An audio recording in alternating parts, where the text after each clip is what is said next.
Hi, I'm Joel from realworkers.co.uk and I am here to tell you all about Wallet Hacker. Wallet Hacker is a card to wallet routine, but the card doesn't just vanish from your fingers and reappear inside your wallet. The actual card reappears inside your spectator's wallet. But not only that, it reappears visually. I'm going to bring the camera down now and show you exactly what the reappearance looks like.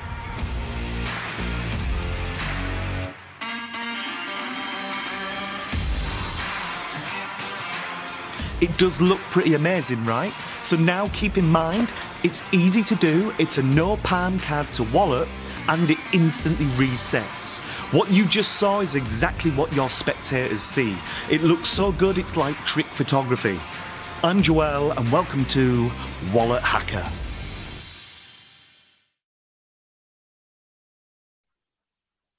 Hello. Good evening. Hope you're all well on this Wednesday evening. Just me at the moment. We've got a few people in the green room waiting to talk to you. We've got the fabulous Taryn who set us a challenge last week, so we've been practicing having a go at that. And we've also got the wonderful Harry Robson coming up, so he'll be coming up later on. In a moment, Joel will be actually joining me to say hello, but I thought I'd just congratulate the winners of last week's competition. Their prizes are on the way to them if they've not received them already. Obviously, with everything that's going on, the post is a little bit slower, so they should be with you any moment. So thank you for that. We have got a new challenge.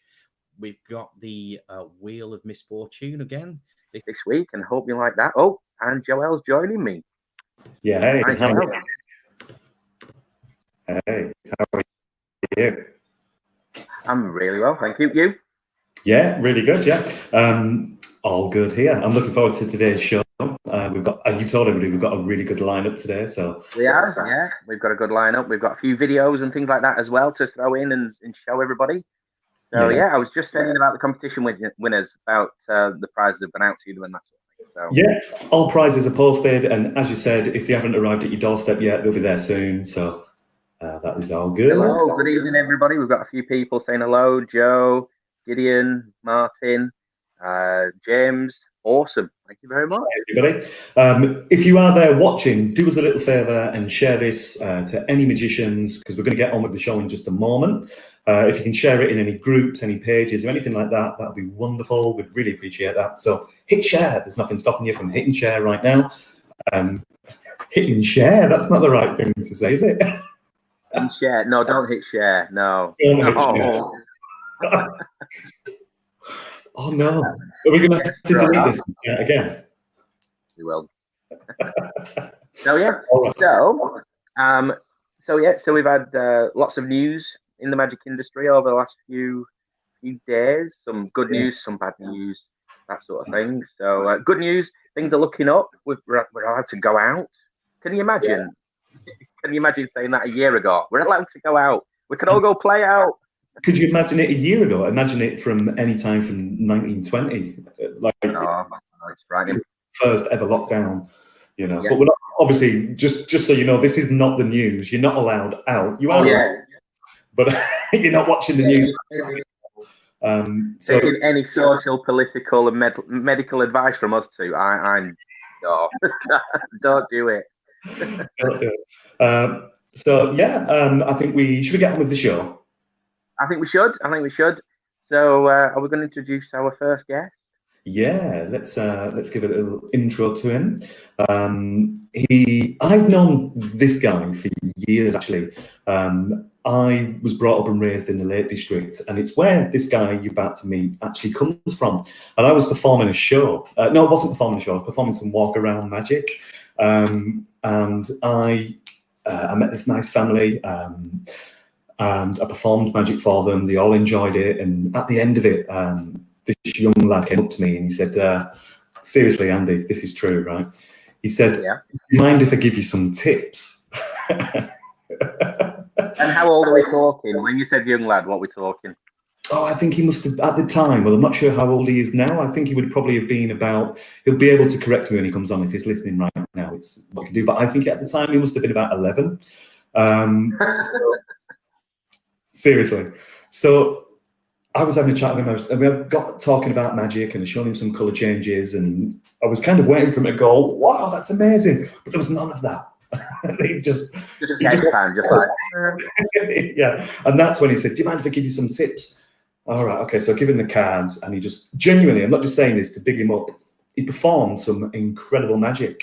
Amazing colour changes, manipulation, and everything like that was absolutely brilliant. I'm picking him up a little bit. Here he is. It's Taran.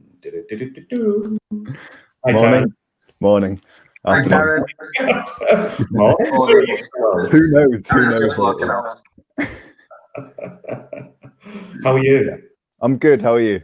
I'm all right. I'm just wondering what the chlorine levels are like where. A bit high at the moment. A bit high at the moment, but you know. I don't know if you heard, I was just saying about when we first met each other in a castle. Yeah, it was Muncaster Castle. Yeah, that's right. Yeah. And you were giving me career advice, Taryn. You see, I don't remember giving you advice at all. I just remember. You sure did. I remember it really well. I can remember being impressed that you were doing sleight of hand when it was that cold and I could barely move my fingers at the time. Yeah. It was like October time, so. Yeah. But me, you, and Andy, we all had a bit of a jam at Blackpool this year. Yeah, good fun. Yeah, I met Taryn for the first time at Blackpool this year, so that was a good night. Yeah, it was a really good night. Early night though. Yeah, you two were off by 9. We're old. We had to drive for about 2 hours to Lancaster. Sorry, about an hour to Lancaster. And pick up some props and travel back again. And then we went out partying, and you were in bed. So Excuses. So you set us a challenge, Taryn. I did, yes. Okay, I'm interested. I love the challenge. I'll be totally honest. How did you find it, Andy?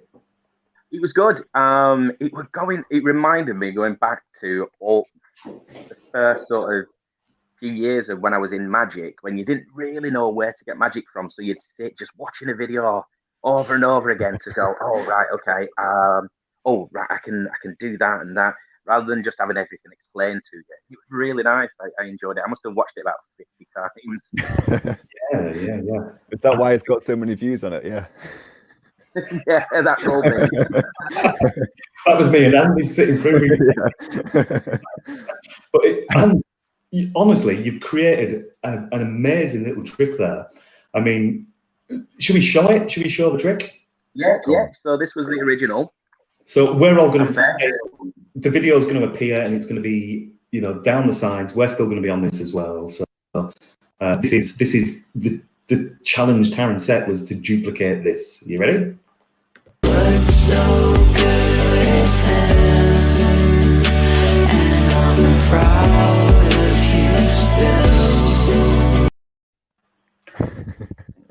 Really good. So when Taryn first launched this, I actually got in touch with you, didn't I, Taryn? Yes. I said, flashed. Yeah, you flashed, and I said you need to delete that video because you flash a little bit on it. His penis wasn't hanging out or anything like that. So Sure? well, I don't think it was. You wouldn't be able to tell. It's fine. So, Taryn, the only reason, just so you know, the only reason why I did that was to get you back, and that was the only reason. I'm going to show the video again because obviously it's very, very quick, and then we're going to run the competition, which is basically you have to decide which performance you prefer, me or Andy. But let's play your performance again. Are you ready? Okay. Here we go.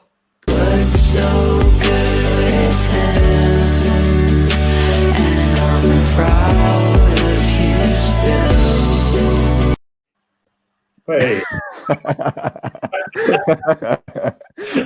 Jesus Christ. Bloody hell. Laura let herself go. I was going to wear it for the video, and I put it on, and I thought, I do look like Laura London. So I thought, well, I can't do it. I just can't do it. So, so it did inspire me. So that was my Amazon purchase this week. It suits you. You look lovely. Are you single? Keep it on. Keep it on. Come on. Keep it on. If we get enough likes about it, I'll keep it on. I'm not. I don't think people could cope with the excitement. So here's what I think. Should we get into the competition element? Yes. I think so. All right. So I am nervous. I'm nervous. I'm nervous as well. I'm shaking a bit.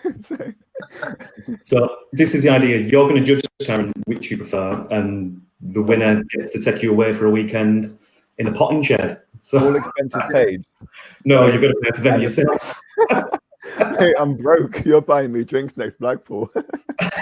I'll be this Blackpool. What's different? Tell you what we'll do. The loser of the challenge has to pay for your drinks for one night at Blackpool.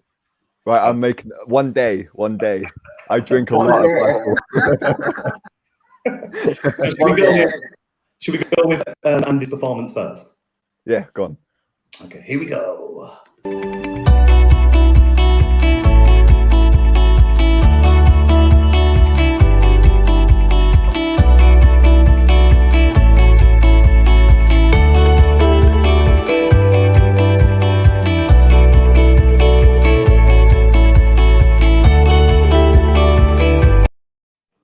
That was really cool. I liked that. It was really good. It's absolutely brilliant. Do you want to see it again? Yeah, go on. We should definitely play it again. All right. Before we play it again, Andy, is there anything you want to say about it, or should I just hit play? I do love you, Tarans.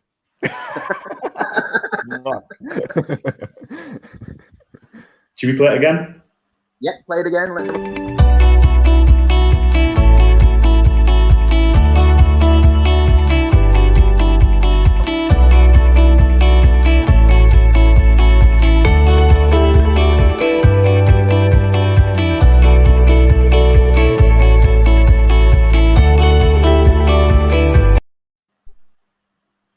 It's really good. It's pretty cool. Well, I like to be honest, I did eat 4 casino chips while making it. So, yeah, I did swallow a few. Those chips look familiar. Product plug? Product placement. Wink. I did 4. So if you can spot all 4 in it, because I thought, well, I'll do it like a little bit of an Easter egg. There's 4 in there. So if you can see all 4 of them, that'd be amazing. Right. So obviously Andy added his extra little bit in with the poker chip coming out of the mouth. So mine is quicker, right? I'm going to justify this. It's always quicker. Always quicker. Always quicker. You ready? Here we go.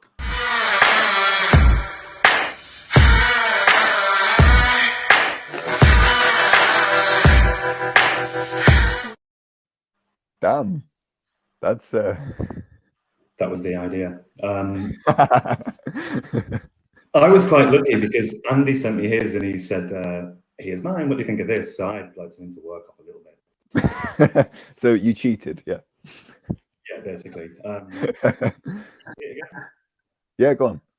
Okay.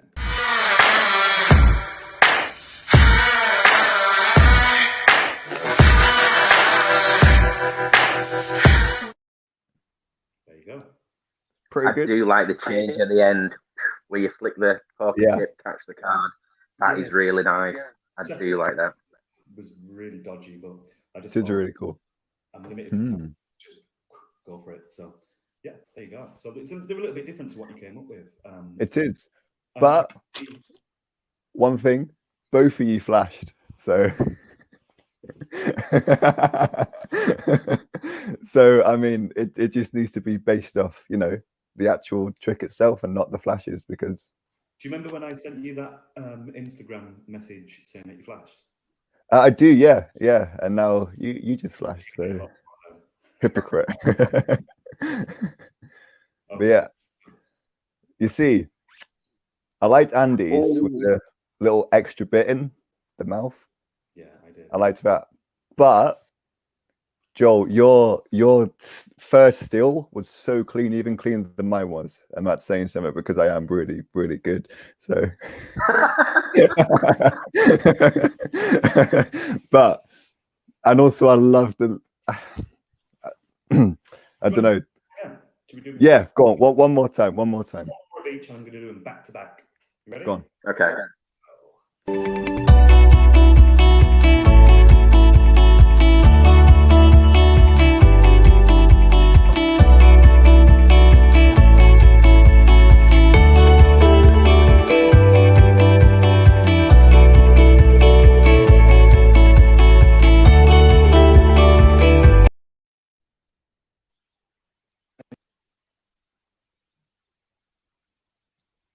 Oh, He's gone. he's gone. Oh no! He can't cope with the pressure. It's gone. it's the country Wi-Fi. That's what it is. It is. It's the pressure of it all. It's getting too much. Can't hear you. Oh dear. Nope, we can't hear you, Joel. There's a couple of comments already in. I don't even know whether I should say his name. Sparrow boys can steal anything, apparently. Oh, Dean. Yeah, it's Dean. Come on. Yeah, that is Dean. Yeah, that's Dean. Who's back? There we go. Dean's only talking from experience. Is that what he said? Oh yeah, 100%. 100%. Yeah, absolutely. So yeah. All right. So we've had lots of people saying both good, both bad. Should we play the other one, or do you want to judge?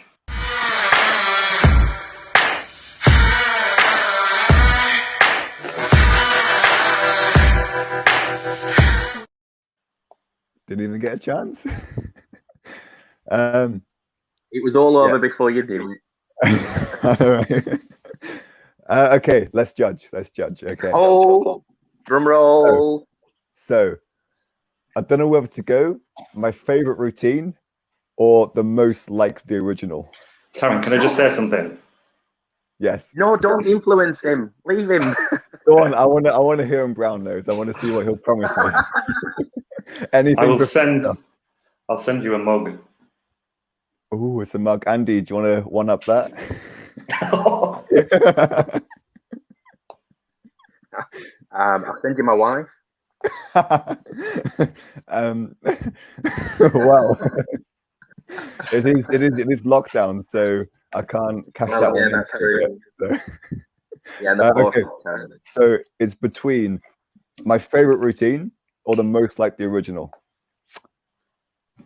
What was the original challenge? Was it the most like the original, or was it?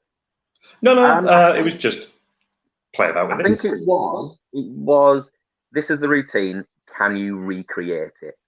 Okay. That was pretty much it. Thanks, Dean. Well, Dean says it's a draw. This is tough. Oh, I thought it'd be really easy to just go, yeah, Joel, yeah, Andy, there we go, and I can go and eat my dinner. But is the dinner on the line as well? Oh my word, dinner's getting cold. So most like the original, Joel. My favorite though, Andy with that little bit from the front, with the little bit from the mouth. So, no. See you later, Taryn. You can't do that. Sorry. But the original challenge was to recreate the trick as close as possible. I know. Do you know the challenge wasn't improve your trick, was it? So I do apologise. Okay, so I need to go with Joel for this one. Joel wins it. I thought Andy won it. No, Andy's was my favorite routine, but your one was most like the original. Oh, right, okay. So we both won something today, so we can sleep tonight. Yeah. Okay. That was very diplomatic, Taryn. Oh well, thank you, Taryn. Before I go, Joel, you want to see a trick, yeah? Yes. Yes. Hey, let's Okay. do a trick. I'm gonna take Make these out because I need to stand up. Joel, So I won't. make it full screen. I won't be able to hear you. But hang on. these are out. Right. You'll like this. I've got a lighter.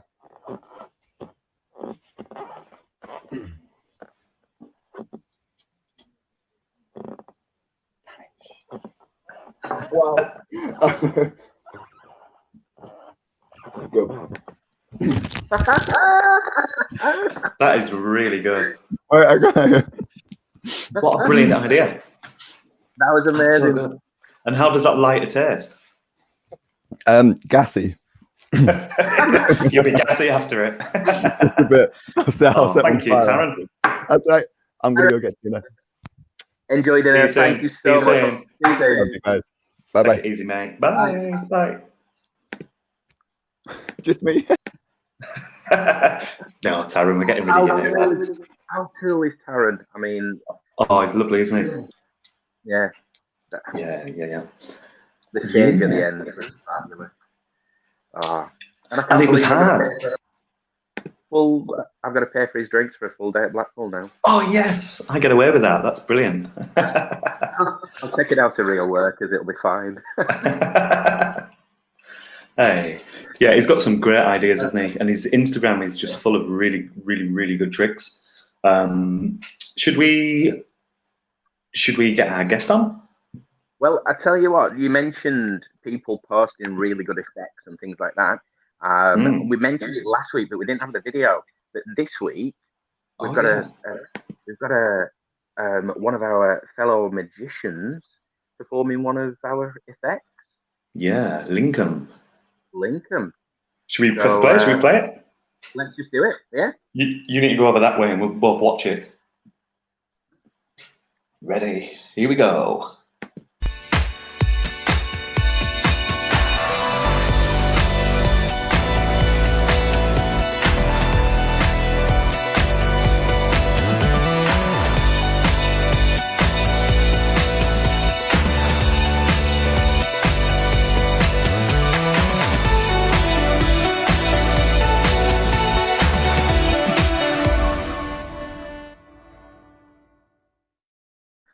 How did he do that?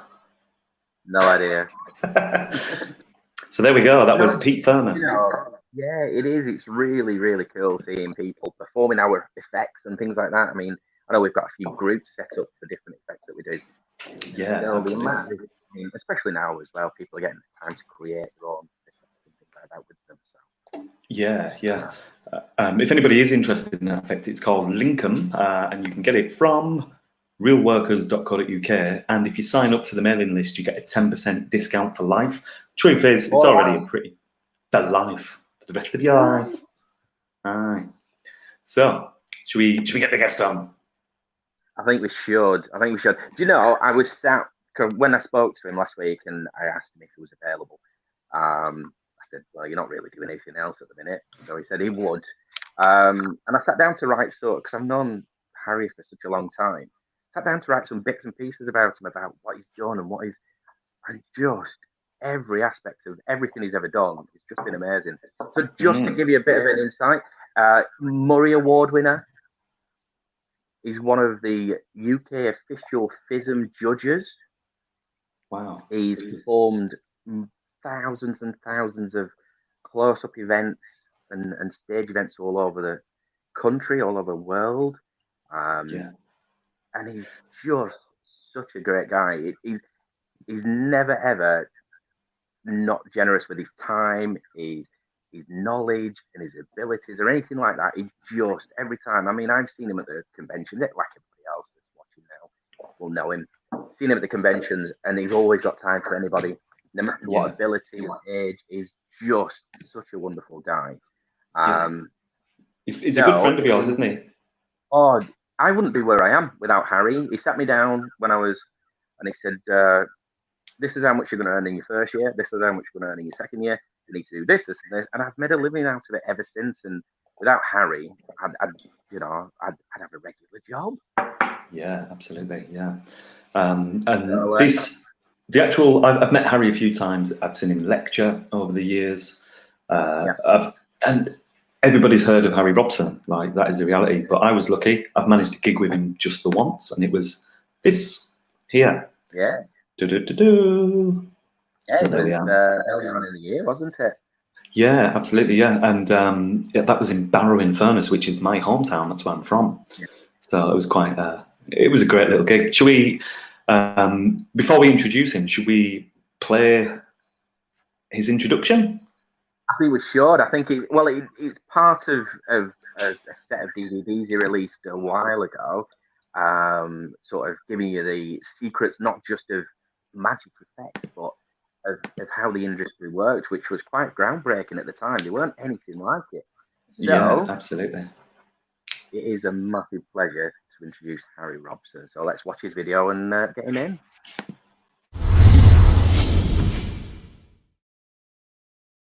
Hello and welcome to Harry Robson's brand new DVD.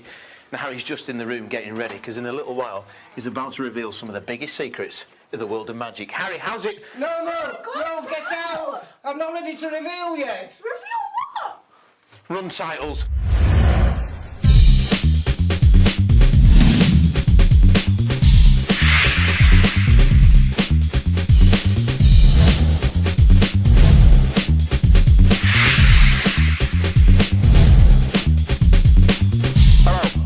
Harry Robson's brand new DVD, Corporate Close-Up Volume 2, This Secret's Out.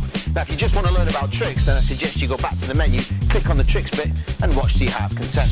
But what you're about to see in this DVD is some of the biggest secrets ever in the corporate close-up world.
There we go. Hey. Hello, Harry. Hey, how you boys? How you doing? Hey, Harry. I'm very, very nervous. I have to tell you. I'll tell you the reason for why. I just watched Taran, and I watched you, Joel, and I watched you, Andy, perform the little tasks that he set for you. And I'm the official close-up FISM judge in the UK, and I did not see any flashing whatsoever. So there you go. That's very kind of you. Cheers, Harry. We'll set you the challenge to perform that for next week, Harry. You'll be fine. Okay, and I had you as a winner, Andy, as a judge as well. Oh, Harry. Sorry, Joel. It's all right, Harry. I'll let you off. Hey, nice to see you, Harry. Thank you for coming on. It's an absolute pleasure. Is the lighting all right? Because, or do you want it a bit brighter? No, it's absolutely great. That's fine. If you want it brighten it up, you can do, but that's fine, Harry. No, I'm cool. I'm good like this. Yeah. Yeah. Everything's all. What we're going to do anyway? What are we doing? Well, it's entirely up to you, Harry. We've had a few questions already. If you want to answer a few questions, yeah.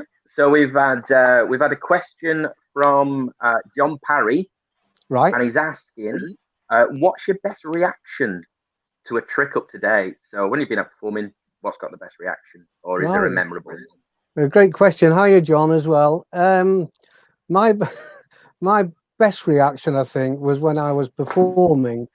And first of all, after the performance, an elderly lady started crying and then she fainted and they had to get the paramedics to her. So that's probably one of the best reactions I had. It wasn't. She enjoyed it that much that she got overcome and she fainted. But I'm going to talk about reactions later on if we can, Andy. Of course. Yeah. And how to get reactions as well. So it's something to talk about. I can talk about it now. Yeah, you can talk about it now. Why not? Yeah. I mean, I know from working with you quite a lot, and obviously spending a lot of time with you, the way you've sort of gone about getting reactions changed over the years as well. Very, very, very much so. Yeah, I remember when I started, and I hate it now. I have to tell you, and it was there's a bottle of champagne for the table that claps and cheers the loudest, and can we have a practice and all that. So you're asking for a reaction, and I really, really don't like that now. I expect the magic to get the round of applause, if you like. But what I do now, for the last 4 or 5 years, which I've just started putting in the lecture as well and explaining it, is when I leave, and all my work now is close-up magic, typically a corporate event, 100 people, 10 tables of 10, pre-dinner drinks beforehand, and then into the magic. At the end of the magic, I go to every single table and I say, thank you for allowing me to entertain you. Don't give me a round of applause. I'm going in 2 minutes. But when I get to the door, I'm going to give you a little wave like that. And if you could give me a round of applause then, I'd appreciate it. And I go to the next table and I do the same thing. And maybe on the third table, I'll say, I'm going now. Don't give me a round of applause. But when I get to the door, I'll give a little wave. You can do it then. And if you want to, you can stand up as well. And I do it with every table. And and then when I've finished and I get to the door, I just put my arm in the air and I wave, and the whole room erupts. And I just think it's a far nicer way at the end of the night. It's memorable, and it's a great way for me of getting a reaction. And it does everything I want to do. The organizer there, the people have appreciated it. You're getting a standing ovation, you're getting a round of applause, and it's a really, really nice feeling. Yeah, that is such a good idea. And what would be pretty cool is to actually not go up to the booker's table. Absolutely, you're quite right, Joe. Yeah, I never do it. I missed that out. I never do it with the booker's table. Yeah. Likewise, when I'm performing table magic, I never do the booker's table first. It would always be third or fourth or something like that. That is such a good idea. Amazing. Yes. Where did you think of that yourself, or did you read it, or? I think of the occasional thing myself, Joe. Yes. Is that yeah, I did think of it myself, and it sort of developed. It works well at weddings and particularly on corporate events. And I do have very, very strong views on our ratings on weddings and at corporate events. I lecture. I'm doing a lecture tour in November, if we're allowed to, with Matt Wright, and Matt will say to me halfway through the lecture, "Where do you and I stand in corporate events, Harry?" And I answer and I say roast potatoes, because in general terms on corporate events we are part of a much, much bigger thing. We're a small part of a much, much bigger thing, and it's far more difficult. Do you approach them differently then? Do you approach a corporate event differently to a wedding? Yes, I do very, very much so. For me, a wedding, and when I started in the business, I was also interested in what Tarans said. In you're looking at DVDs and learning tricks on YouTube and things like that. When I started, there was no DVDs, there was no YouTube, there was very, very few books. You was a member, if you was lucky, of a magic society, and you might ask some of the older members to show you something, and they'd tell you to bugger off and find out for yourself. You know, it was very, very difficult to learn things, and the business has changed so much over the last 30 years. I can't believe it. And the way it's changed, obviously there's a lot more technology now, which in a lot of ways is a good thing. But also the technical ability of magicians is far, far greater than what it used to be that length of time ago. I do also think that 25, 30 years ago, the performance skills of the magicians were slightly better than what they are now. The emphasis was more on performance than on the tricks. Now it's on the tricks and not quite so much on the performance. Yeah. Just did that answer John's question, by the way, Andy? Or was he Yeah, not saying? yeah, no. Well, you answered his question. You got the lady fainted and cried. That was the best reaction. You actually automatically answered another question we got. Craig Gill just asked if you were still planning your tour in November. All right. Yes, I was speaking to Matt last week. I think we've got 21 dates in, and well, we're hoping it goes ahead. But if you know, and I look forward to seeing everybody because it's a lot of fun. It's a lot of fun working with Matt because he's so good. And during the lecture, I do my absolute very best to bring him down to my level. But up to date, I've failed. He's a great performer. Matt, Matt Wright. I've got a lot of time for him because even though I was just saying 25 years ago, performance was better than what it is now. Matt Wright, without question, is an exception to that rule. He's an exceptional performer. Don't get me wrong, there are some wonderful, wonderful performers. I'm just talking about, I see myself as a jobbing magician, and my magic ability isn't as good as a lot of the technical people that you see now. So my strength is on performance and communicating with people and personality. And that's why I'm still going at the grand old age of 70. But there you go. Excellent. Well, is that it? Is that the end of it now? No.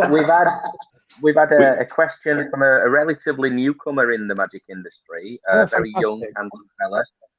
Matthew Wright has sent the question in. Okay. And he's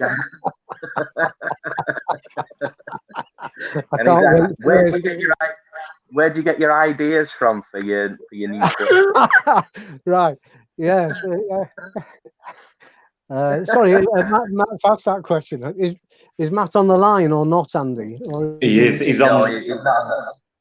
He is on the line. He's here. Yeah. Oh, he's not. Okay, he's not on the line. I can get him on the line if he can get on the line. Oh yeah. Get him in. Yeah. I think he would. Okay, I'll invite him in. I'm going to invite him in. Do you want me to answer the question while you're trying to get him invited in? Yeah, go on. Yeah. What normally happens, Andy, is with I'll give you two answers, but what normally happens coming up with ideas, I come up with the really, really good ideas, and I take it 90% along the road, and then Matt finishes them off. That's the way we normally do it. I'll just tell you very quickly what is Matt on? Oh no, he'll be coming on in a second. Okay, what normally happens, Matt picks me up at Malaga Airport, you know, and I've flown on Ryanair on the plastic seats for 2 hours, 45 minutes or whatever it is. And so Matt picks me up at the airport in his BMW. And I get in the car and Matt says to me, what we doing, H? I say, I don't know, Matt, what do you want to do? And we get a bit of an idea. And so Matt will then say, well, let's go to the studio and film the explanations. And not quite sure what we're going to do. And we go to the studio, we film the explanations, and then the next morning we go out and we try and get some live coverage if we can. And then we fly back in the afternoon. And regardless of what people think, and there's a lot of people do DVDs, so they will understand, it's nothing short of hard work. But to answer the question before Matt comes on, yeah, I'm the ideas man. There's no question about that. He takes the credit, but no, they're my ideas. Yeah. Or is he there now? Question about that. We'll try and get him on in a moment. So Harry, just going back to that, I have worked with you a few times on different DVD stuff, and I've got to be honest, you do put an inordinate amount of work into it, not just the work. It's hard work. It is. So and it also, and when I did work with him, one take, Harry, one take, none of this reshoot. One take, Harry. You can ask me any question at all. I don't have to think about it. I just answer it. That is because I am one take, Harry. I am the ideas man. I come up with all the ideas. And in fact, I'm getting a bit sick and tired of it because Matt Wright, I think that, it's like my success and now and he's taken it, you know. Riding your coattails. I totally understand. Yeah, it gets a bit annoying sometimes.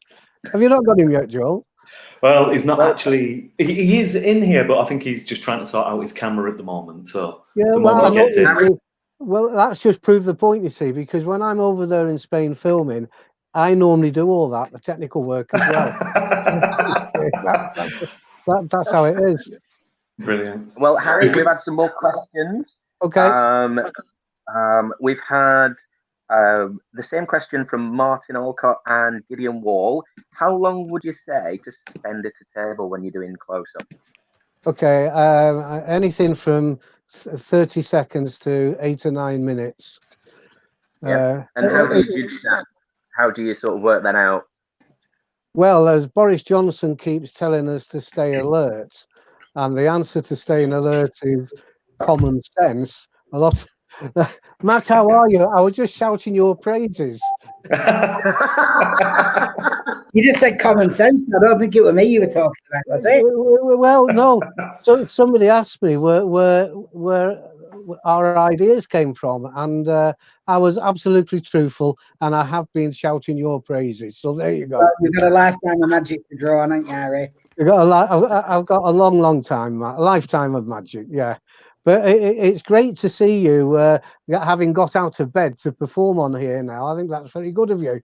I went with my tea and then I thought, oh, he's on, so I better go and see him because he'll fall out with me if I don't pop my head in and say hello. So here I am. It's hot. I played golf this morning as well, Matt. Did you enjoy it? Yeah. Did you win? No, we're not allowed to play competition golf. We're not allowed to touch each other's balls. Are you not? Can't touch each other's balls or anything like that. Can't touch a flagstick, and I have to social distance. And we abuse the social distance in the rough, isn't it? Well, no, our social distance on the golf course is about 50 meters, so there was no problem there, you know. But as I was saying, Andy and Joel, Matt tends to steal my thunder. See, he's just done it again, hasn't he? Because you're going to get an awful lot more questions now, simply because Matt Wright's come on. Not because of me, because of Matt Wright. Yeah, but I am. Well, I exist because of you, Harry. You done what? I exist because of you. Oh, you exist because of me, yeah. My whole existence is to keep you happy. And in the manner I'm accustomed to as well. Well, is that right? Yeah, I had a whole list of things here, Matt, and I've gone off track now. I was just telling the boys, Matt. Shall I go? No. We were just talking about close-up magic and getting a reaction and things like that. Hang on. I don't feel right. Hang on. He's going to put a shirt on or something. Oh, is he going to get dressed? That's all right. There we go. What have we got? Oh, look at him. Oh, there we go. Oh, Matt Wright. I didn't recognise him. It's Matt Wright. No, but what I was saying, Matt, we on close-up magic in particular, and Andy and Joel's the same. We all have different approaches, and it's a question I probably get asked more than anything else. How do you approach your table? And Matt has an excellent way. I've never used it. Matt uses it. I don't. And Matt, Matt chooses a team captain on the table. Yeah. I think, yeah. All right. And because what did you say? I don't think I have permission to tell people to shut up. If I'm going to their table and they want to talk, I don't have the right because I'm encroaching on their space, I don't have the right to tell them to be quiet. Okay. But if I adopt a table captain like Betty, they're talking over there. Are you going to stand for that, Betty? Now Betty can tell them to shut up. Yeah. Yeah. You see, it's slightly different with me, Matt. I play on my age and dothering idiot, and I don't know where I am, and I don't. And the people around that table almost feel sorry for me. You know what I mean? And that's the way that I can engage them. You know, so that's the point I was trying to make. We all have different ways of approaching tables. However, what I will say is my opinion, and it is only opinion, because we're getting paid a fee, we are entitled to be there. You know, so yeah. Some are more entitled than others, aren't they? Yeah, exactly. Exactly. Yeah. Go on, Andy. We're waiting with bated breath. Okay. So going back to a question, this was Thomas Millington, and he said, "Would you say delivery is more important than the actual effect itself?" In my particular case, without question.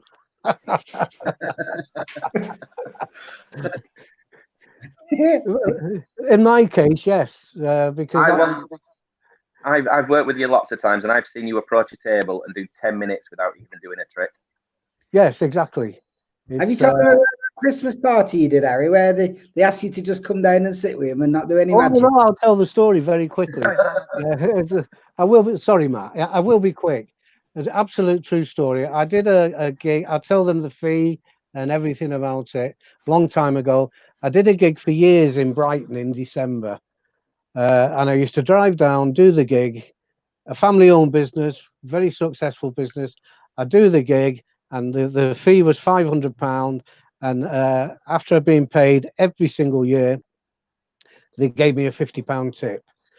And then I get in my car and I drive all the way home from Brighton because I'd have another gig in the north the next day. However, I did this for 4 or 5 years, and on the 6th year, they said, "Harry, same again next year, fantastic. However, we don't want you to do any magic.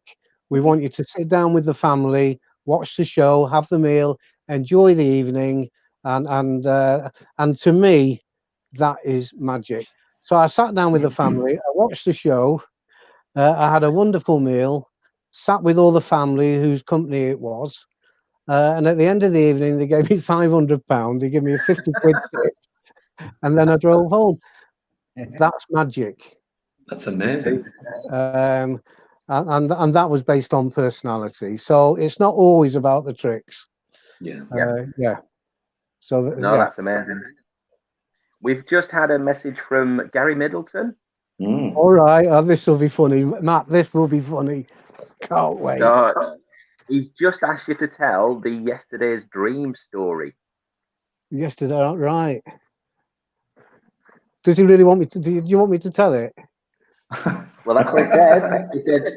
He said, "Hi, Big H. Can you tell the yesterday dream wallet story?" Can you speak to Gary there or not? So you can't do that, can you not? Yeah, we can speak back to him.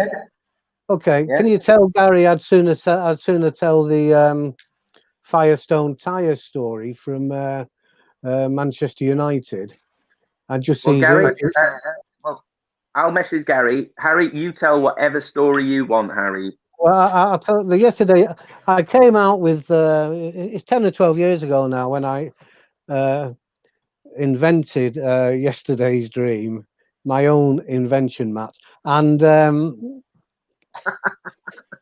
I was demming it on the stand at Blackpool, and I'd sold out on the Saturday. It was a right good do. I'd sold out. I only had 100 with me, and I sold out. And a chappie on the Sunday morning, came to me and said, "Harry, I want yesterday's dream." I said, "I haven't got any." He said, "I have to have it." He said, "I should have got it yesterday and I forgot." And in the end, he minded me so much. I sold him my demo yesterday's dream for 30 quid or something like that, and he took it. And 10 minutes after he took it, I realised he had 150 quid in cash in, but worse than that, all my credit cards. So I spent all of Sunday trying to recover this wallet back off him, and he actually came back at 10 minutes before we closed on the Sunday tea time and he gave it to me, and he said, Harry, I'm really. He kept the wallet. He gave me the cards, the credit cards, and the money, and I was so grateful. I can't remember his name actually. I said, take anything you want off the stand. Well, I've got to tell you this. 10 minutes later, I didn't have to take anything back to the car because he took me at my word. He emptied the stand. It'd have been cheaper in keeping the content. Yeah. Anyway, yeah, that was yesterday's dream. Oh, We have got. Sorry, Joel. We have got another request for a story, but I've just interrupted what you were going to say. Oh no, you're all right. I've got a lot of stories. Yeah, this is Matt Cullen. He's asking you to tell the story about you predicting the sex of the babies of pregnant women. All right. Well, everybody's. Where's Matt going now? It's his tea time. He's heard it. 10 times. Well, no, I've lots of stories, but no. I mean, actually, it's quite a serious story in the sense that, as magicians conversing with people, we have to be careful on what we say. For example, I used to say to women, "Are you happy or married?" Was one of the lines I used to use a good few years ago. Are you happy or married? It's quite a funny line when you think about it. Until this woman said to me, she said, neither. My husband died last week, so I've never used that line again. It was a bit of a downer, you know. But the pregnant woman, you get asked as close-up magicians quite regularly, can you read fortunes? Do you do tarot cards? And I always say yes. And a genuinely pregnant woman said to me, can you tell me what the sex is of my baby? And I said, it's a boy. And that was. But I started doing it when I was doing gigs then. If I saw somebody any pregnant, I'd work it into the act and I'd say, oh, yeah, it's a girl. And I'd put my hand over I never touched the stomach because you can't touch 2 or 3 inches away. And I say, oh, it's a boy. And there was a blonde, 34 years old, very, very attractive, heavily pregnant. And I put my hand over her stomach and I said, oh, it's a boy. And she said, I'm not pregnant. So, you've got to be careful what you say, haven't you? Do you like the glasses, Matt, by the way? These are proper. No, the proper glasses, these are Varifoams. Very something anyway. Yeah. You're all right when you go skiing then. Yeah. Nice. I can't play golf with them because the ball goes up and down like that as I'm looking at it. You know what I mean? When you go down the stairs, you think you're pissed when you go downstairs. You know, it's not very good because they're very, very something or other. So we've got instead of a story, we've got a question, and this is from Dean James. Right, okay. He says, Harry, have you ever made your full-time living? Have you made your full-time living from magic, or have you other skills that contribute to paying your bills, despite being a male escort, of course? Well, Dean, hiya, Dean. It's nice to speak to you. As you would imagine, I've got many, many skills. However, no. For many years now, I've made my living just from performing magic, and of course, inventing magic as well. Mm. Matt, debatable. Right, I'm going to go. I've got to put Darcy to bed. It's brilliant to see you guys. Hey, thank you, Matthew. Bombing your show there. Matt, just before you go, how's the decking going? How's the decking going? It's mud. Yeah, it's raining today. It rained. All right. It's not there. It's getting there. It's getting there. It's hard to get builders in lockdown, isn't it? It's hard to get them at best of times, but in lockdown, people are. So it's getting there. You've got your second spike now. I've seen it over the last 2 days. You're going up again. We're still in phase 0. We haven't even moved out to phase 0 yet. All right. We're not allowed to go to bars, there's nothing open yet. Well, Linda and myself are going to a garden centre on Monday. I think I'm going to be open on Monday. I'm going to go to the garden centre on Monday. It's exciting, isn't it? No, it is exciting. Well, very quickly, because I know people are asking questions. She came home with the shopping last week. She'd been to Asda shopping, and she came home. And the highlight of my day, because she allowed me to do it, was putting the shopping away. You know what I mean? That's what it's come to, isn't it? On the bottom shelves, though. I put the shopping away. You couldn't put it Put on the top. shopping. You had to put Can't reach. Can't reach. All right, Matt. Lovely to see you, and I'll speak to you soon. Thank you very much. See you later, Joel. See you later, Andy. Bye-bye. Before you go, Matt. Matt, do you want to plug anything before you go? Anything like that? I know you've got some dates with Harry in November, but anything else you want to plug? Yeah, I think we've still got a few open dates. I think we've still got 2 or 3 dates in November. If anyone wants to have me and Harry doing a double lecture, we're full steam ahead with that. I think let me just hang on. I can tell you. Matt, before you have a look, I told them we had 21 dates booked in. Yeah, we have. Don't say 16 or 10 or something like that. No, from the 2nd all the way to the 22nd, well, to the 24th we've got. But we've got a couple of days, 16th, 18th and 19th we've got free. Okay, plug that, Andy. 16, 18, 19. Okay, Yeah. those are the dates they've got available. Can they get you through your website? They can get you through Matt's website, yeah. Oh, there you go. Yes. Well, you've got Harry's email at the bottom there. 16, 18, 19. Don't do that.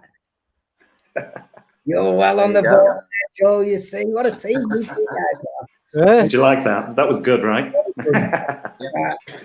Good stuff. Hey, And What Matt, about your website? what about your shop? Your Web shop? It's Marvelous Effects, is it? Yeah, no.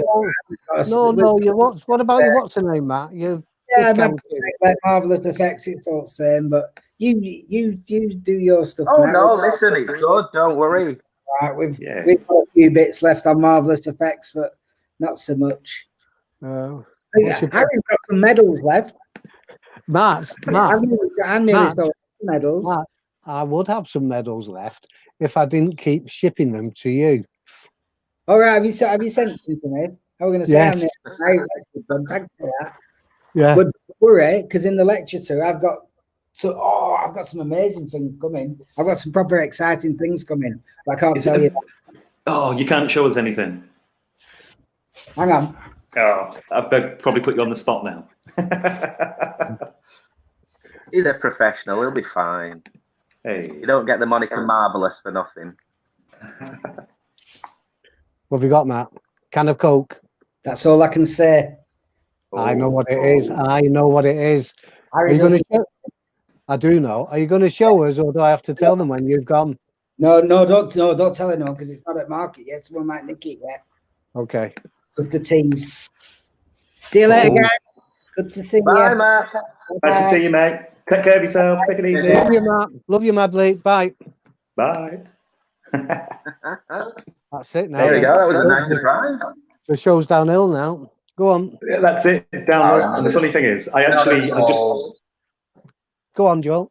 I just listed his website down below, and he actually spelled it Marvelous Moose. All right. Let's get it back on. There we go. Marvelous. There you go. Yeah. Okay, anybody listening or watching now, if you've got what dates did you say? What dates was it? 16, 18, 19? Can't remember. It was, yeah, 16, 18, 19. Okay. Email Matt. Email Matt, yeah. We have got another question, if you like it, Harry. Yes, please. Yeah, this is from John Parry, and he's asking, what performer would you most like to watch live, be it stage or close-up? Well, because I'm primarily close-up now and have been for many, many years, my favourite performer close-up actually is Etienne. Etienne, yeah. Yeah. He is. He's got, for me, he's got everything that I think he's good in close-up magic. Yeah, absolutely. The only downside, of course, is he's French. But other than that, I knew that was coming. I rate Etienne for me very, very highly. I think he's got the personality, he's got the technique. Etienne, yeah. Yeah. So there we go. I mean, when you see him do his stuff, it's unbelievable. And people, we had the question earlier about over performance over effect. He can perform and do something, and not even perform an effect. So a little bit like yourself, Harry. Exactly. It's about his presence more than the magic. The magic is almost an afterthought. You know. It's I rate him very highly. I hope he's watching. We'll share it. We'll send it to him. Don't worry. Send it to him. Yeah. So, Harry, I've got some images here that I'm going to stick up on the screen in a second, and I was wondering if you could just tell us a little bit about them. Just anything that you want to share, really, would be okay. Just before you do that, can I just get a message to Gary Middleton? Hiya, Gary. Missing you madly. That's all I need to say. He knows. Okay. Hey. All right. Are you ready? Yeah. Here we go. Oh, Murray Award. Okay. So for those that don't know, Harry, what is the Murray Award? It's a Lifetime Achievement Award and contribution to the Blackpool magic scene in general. However, the interesting thing about that photograph, I was the last magician to get the Murray Award on the stage in the gala show at the convention. They don't do it in the gala show any longer. They do it in one of the fringe events. All right. Okay. All right. So that was the last time, I think. Yeah. Yeah. Talking of awards, are there any awards that you've received that have stood out that you've been exceptionally proud of? Yes, there was one many years ago at Southport, and it was the United Kingdom Close-Up Magician Award, and it only went for 1 year, and it was the only magic competition I've been in where they actually used the restaurant. I think it was at the Scariswick Hotel, and it was people that didn't know there was a competition going on, and the organisers and judges stood at the door into the restaurant, and when it was your turn to perform, they'd send you to a certain table. And the reason that it was special for me, there was some really good magicians in there. There was Paul Hallis. Paul lives in America now. Joe Riding. There was about 8, but there were some really good names. And they sent me to a table of 2 who were quite engrossed with each other. And I thought, this isn't going to work. And so I did the introductions and all the rest of it. You had 10 minutes. And in the space of 30 seconds, very sublimely, there was a table next to them with about 8 people on. And I brought the 2 tables together and managed to perform for the 8 to 10 people in total. And at the end of the 10 minutes, the 2 people on their own were great friends with the table of 8 people next to them. And it worked very well. So much so, the presentation wasn't till the Sunday afternoon. And I had a gig somewhere else on the Sunday night. And so the presentation was at the Floral Hall, and it was £500 and the trophy. And it's one of those daft things. This is going to sound terribly egotistic, and I know I'd won it. And I went down to the Floral Hall. There was a lot of people there, and they announced the third place, then the second place, and before they announced the winner, it was the introduction to the winner. I was walking to the stage, and I was halfway to the stage before they said Harry Robson. So so I got a check for £500, and 5 minutes later I was in my car and on my way to my next gig. So that was quite special. Excellent. Yeah. That is really special. Should we pop up another image? Yeah, I really like this one. Here we go. And I think we need to we've got to leave Harry to say who this is. Yeah.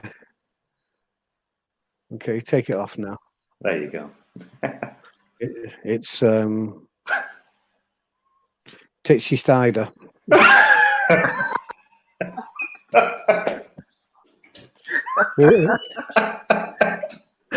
Go again. Who is it, boys? No, you're telling us. Don't tell him, Andy. Tingy. Oh, I'm not going to tell you. He's a rapper. Tingy Styler. I can't say. What's his name? Somebody.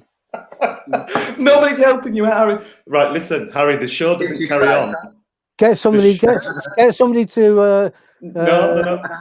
No, listen. Get somebody just to type it, and if they get the right answer, I'll send them a roughing stick. How's that? Oh, there we go. Joel, flick the picture up again. Come on. All right. No, I listen. Put the name Andy. in. No, don't put the name in. It is a competition. I'm sorry. I want Harry to try and say it again. The show isn't going on until you've said it. No, do it. So Okay, there's the guy. If you're watching and you put his name in, we'll draw it out and we'll send you a roughing stick. That's it. Dead right. Okay, So who is it, Harry? No, I can't say, because if I get it right by some coincidence, everybody, I'll be sending out 20 or 30 roughing sticks. I haven't got them. You just don't want to help them out. Is that what you're saying? No, not at all. Right. I wouldn't, Harry. I wouldn't. Where did you meet him? It was at Manchester United, that one. Yeah. Is that where you met Tingy Stiller? Yeah. Should we get up another image? Yeah. All right. I'm going to get another one up. Simon. Yeah. Simon Lovell. And great performer, Simon. Had many problems over the years. And that was at the Blackpool Convention. And immediately after his lecture, I was introducing him and looking after him. And I offered to sell his lecture notes for him in them days. And the lecture notes were £10 each. And when he finished his lecture, I said, I'll help you sell your lecture notes, Simon.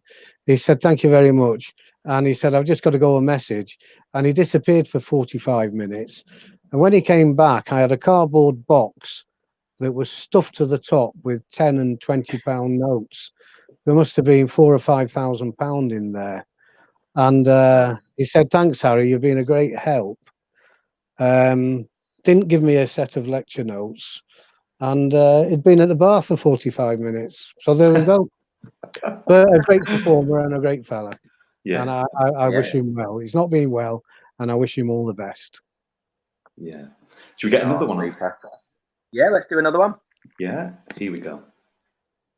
John Roberts, Paul Zennon, of course.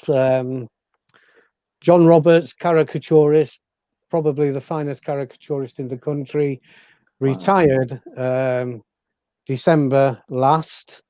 And John, true to his word, he said, Harry, when I retire from caricaturing, he said, you will never see me on the circuit again.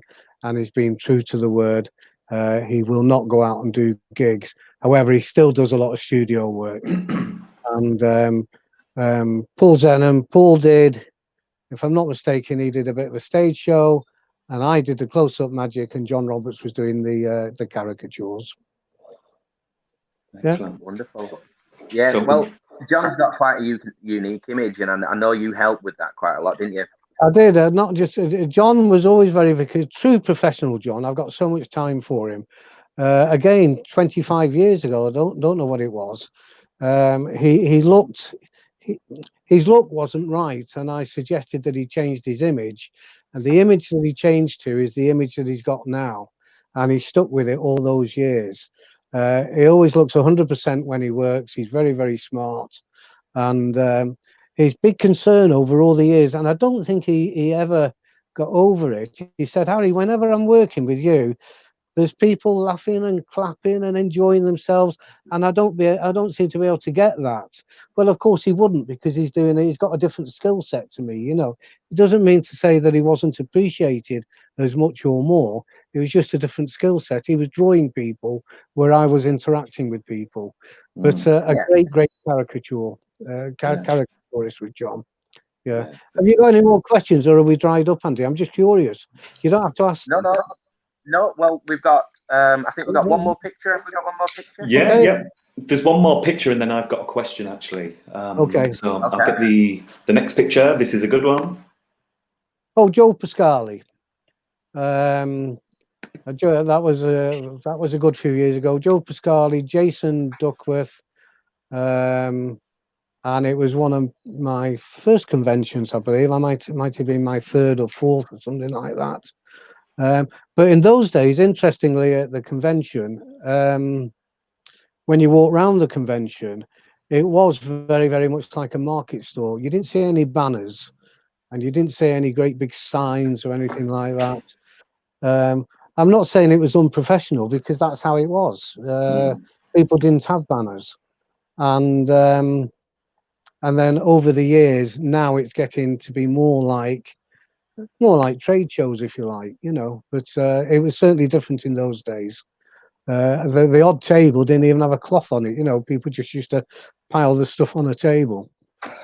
Dump it all out of a case or something. Yeah, exactly. Yeah. I mean, when I started going to the convention, of course, there was no Friday, no Saturday. You used to queue up outside on a Sunday morning till the doors opened at 9 o'clock, pile in,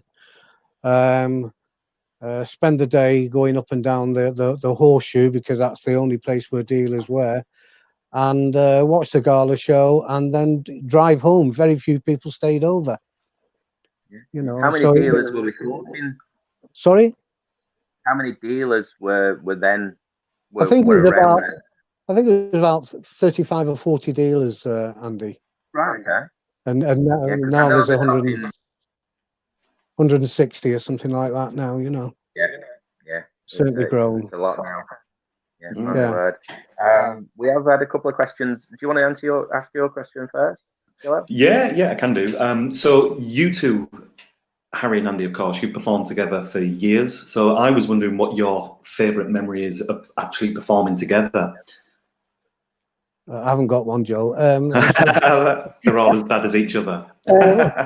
No, it's nice. No, I can't give a specific answer. I've worked with 3 or 4 magicians that it's nice to work with, and Andy obviously is one of them. Because you've got a situation where Andy might be entertaining a pre-dinner drinks or table magic, it doesn't matter, entertaining a group of people, and you can actually join that group and join in if you want. You know what I mean? It's I think what I'm trying to say, it's not a competition. It should never be a competition anyway. No. But it's not a competition, and it always is nice, I think, if you can work, if you can double up. There's 2 of you. I mean, the biggest magic event I did was, and I didn't actually perform on it, even though it was my gig, was 25 magicians for Leverhulme Brothers many years ago. If Sean McCree's watching this, he'll tell you. And the reason I didn't perform was because I had a charity event booked in where I wasn't getting paid. Because I'd promised to do the charity event, I kept my promise and did the charity event, even though I put out 25 magicians somewhere else. And the 25 magicians, there was 3,500 people under one marquee. So they had, I think it was 3 marquees, all open, huge thing, and there was 3,500 people. And it was Viscount Leverhulme the third, who owned Thornton Manor, and I actually had the pleasure of performing for him personally. I got a phone call from an agent in Chester, and the reason they asked me, he said, I would guess you're one of the few magicians that understand protocol. Which I didn't. And he said to me, you arrive at the back door, the buckler will meet you, take you into the kitchen. Sorry, the housekeeper will meet you, take you into the kitchen. And when his lordship is ready to meet you, the buckler will take you to meet his lordship. And you must say, good evening, your lordship. And you will then go into the library and perform 20 minutes. And when you finish your performance, you walk out backwards, so you do a little bow, and you say, thank you very much, your lordship, and that's it. And I thought, there's absolutely no way I'm going to do that. Anyway, I got to the venue, and exactly as was arranged, the housekeeper met me, took me through to the kitchens, and then the buckler came and said, his lordship will meet you now, Mr. Robson. So I walked into all the after dinner, all the men went in the study for cigars. You see, they left the diner and so they'd finished the cigars. His lordship came to meet me, and I looked up and I saw this little old chappie with a pillbox hat on, a maroon velvet coat and dress trousers and leather slippers with a little maroon bow on, and found myself walking up to him to about 2 meters and bowing, and I went, "Good evening, your lordship." And I did the performance, and when I finished the performance, I walked out backwards and I said, "Thank you very much, your lordship." And the reason that I did it was because he was so nice, and they were all so nice, but he almost demanded it. It was a strange thing. Yeah. And then he died. He only had daughters, and if I'm not mistaken, didn't have anybody to Sunlight Soaps it is, didn't have anybody to leave it to. Anyway, that's the story of Right. Excellent. Yeah. Well, we've had a couple more questions. We've had a question from Thomas again. Do you have a take on gimmicks over slights? What would you prefer? Is there a reason you use one over the other, or that sort of thing? I don't understand the question. What do you mean? I'll read it exactly as he's written it. He said, "Harry, what is your take on gimmicks? Do you like them, or do you prefer sleight of hand and technique rather than almost self-working tricks?" I like. That's a cruel question. That is. It is a cruel question. my go-to trick is ring on shoelace, as Andy knows. I absolutely murder it to death. And I like to borrow 3 or 4 rings and the end tied to the shoelace. So that's probably one of my go-to effects. The other effect I've used for as many years as I can remember is the Harry Robson professional brainwave, as opposed to an invisible deck. And the brainwaves that I make are all red to red, and they have the jokers in as well. And the reason that is, many years ago, when I was using a brainwave deck, I performed it at one table, and then I performed it at the next table, and I didn't realize somebody was following me. And the card that somebody chose on the first table was a blue back, and the card that somebody chose on the second table was a red back, and he clocked it. So I then came up with the professional brainwave, which is either red to red or blue to blue. And the brainwave deck and the invisible deck, I think, are 2 of the most unused decks that there are out there today. Because I can promise you this: if you're going to reverse a card in a deck of cards to the spectator, they don't care 1 iota whether it's an invisible deck, a brainwave deck, or it's sleight of hand. So a gimmick, if you want to call a brainwave deck or an invisible deck a gimmick deck, which it is, but the end result is the same as sleight of hand. There's arguments both ways. It's just easier, it's quicker. Everything I do when I'm working, I'm a very quick worker. I can do 5, 6, 7 tricks within 5 minutes. Bang, bang, bang, bang. And it's just the way that I work. It's and of course my big thing is signed card to sealed envelope, which the HAL wallet was. I think there's a couple more come out now because they always follow. But at the time of its invention, it was the first signed card to sealed envelope where the wallet could be handed out to the spectator. The spectator opens the wallet, the spectator takes the envelope out, it's completely sealed all the way around, and the spectator opens it and takes the signed card out.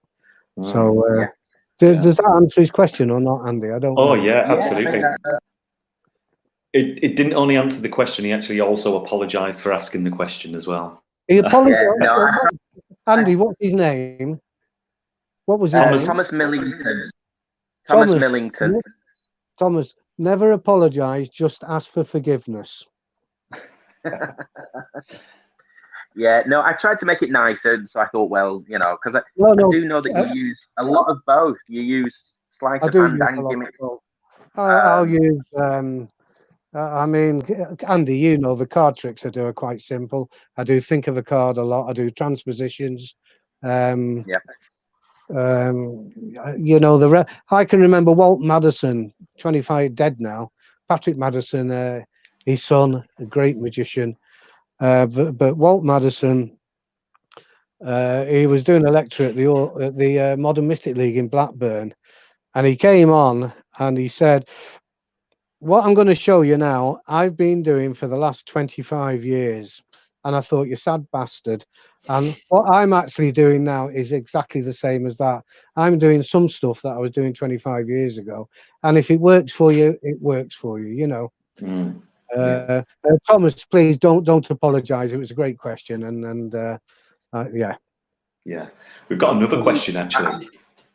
Oh, right. Sorry. I was going to just say before you ask, I think what you do, which a lot of people probably don't realize, is you change your pattern, what you say, and that sort of thing, and the questions you ask, rather than changing the effects, you change the interactions with them. Like you watch when Big Brother was out, you watched Big Brother, and I was like, "Why do you watch it?" And he said, "Because they can talk about it, we can ask questions, and we can say, oh, absolutely, you like this guy, you know?" it's great. Yeah, very interesting what you've said, Andy. I'll go to a table, for example, and it is interesting.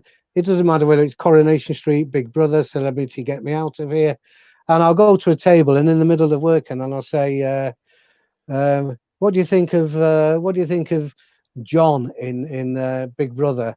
And 3 or 4 people say, "Oh, you don't watch that nonsense, do you?" And 2 minutes later, I can promise you, the whole table's talking about Big Brother. And from not watching that nonsense, in actual fact, they all watch it. But I mean, in the lecture again, Andy, I often talk I'll mention it now. I mean, I know you know the 3 questions that I always ask. And for me, it's very important. I'm not suggesting, but please use it, anybody that's watching. When you're working, if you can find out what somebody's name is, simple enough, what's your name? Find out what somebody's name is, where they live, and what they do for a living. You have always got the basis for a conversation. That doesn't matter whether it takes 10 seconds or whether it takes 5 minutes. There's no set sequel to get that in. But by asking the name, where do they live, and what do they do for a living, you've got the basis for a conversation. Unless they say they're an accountant, and then you've got no basis for a conversation. No, if they say I'm an accountant or a solicitor, my stock answer to that is always the only thing you and I have got in common is the fees. That's my answer to it. You see, just have a laugh. Have a laugh with the people. Yeah. Talk to them. It doesn't have to be magic. It can be about football. It can be about politics. Is a dicky one, but have a conversation. You know. Yeah. Sorry, I'm going. No. Going off track. No, I think one of the biggest things you told me, and I've sort of took through, is are you a magician? Are you an entertainer? Do you and oh, Is that worse? So yeah, a little bit. Yeah, you've got a bit of glare on from the thing. There you go. Yeah. So yeah, so you're there to entertain them, aren't you? You're not there to sort of not just wow them, but entertain them. If you leave them smiling and laughing and talking about you and say Harry was fabulous, you know, that's just as good as amazing them. Yeah, you're there to entertain them. I think so anyway. You're there to do a job, and your job is to, write.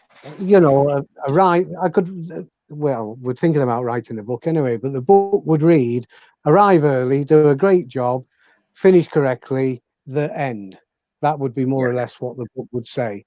And just interesting, Andy, because we've talked about this lots of times for people that's listening. When I take a booking, I always say to the client, I ask several questions, obviously, but one of the questions I always ask is, what's the dress code of your guests? What's the dress code of your guests? What was that? That was just somebody saying hello. Hello. What's the dress code of your guests? And it doesn't matter what the answer is. It could be black tie, it could be lounge suit, it could be casual. My stock answer is always, thank you. I'll make sure that I dress appropriately for your event. And what it means, I can go in whatever I want then.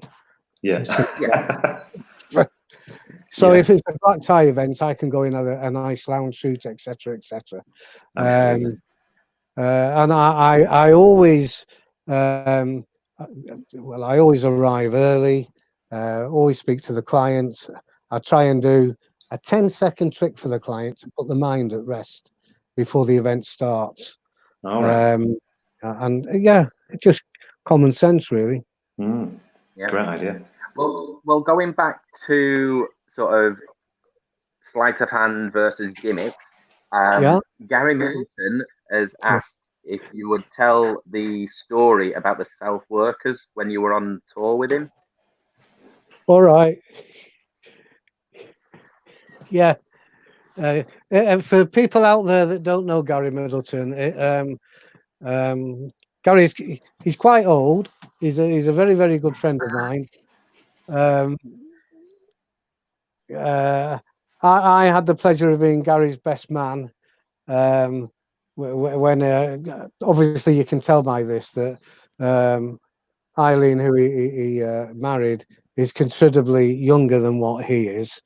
Well, very quickly. No, I'll tell that afterwards. But Gary and I used to work together quite a lot. And one of the things is we did a road show for Firestone Tires.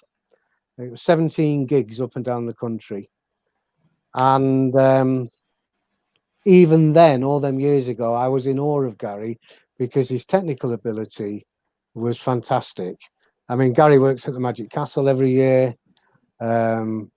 His magic, if you can get him on sometime, Joe, get him on because his magic's fantastic. Yeah.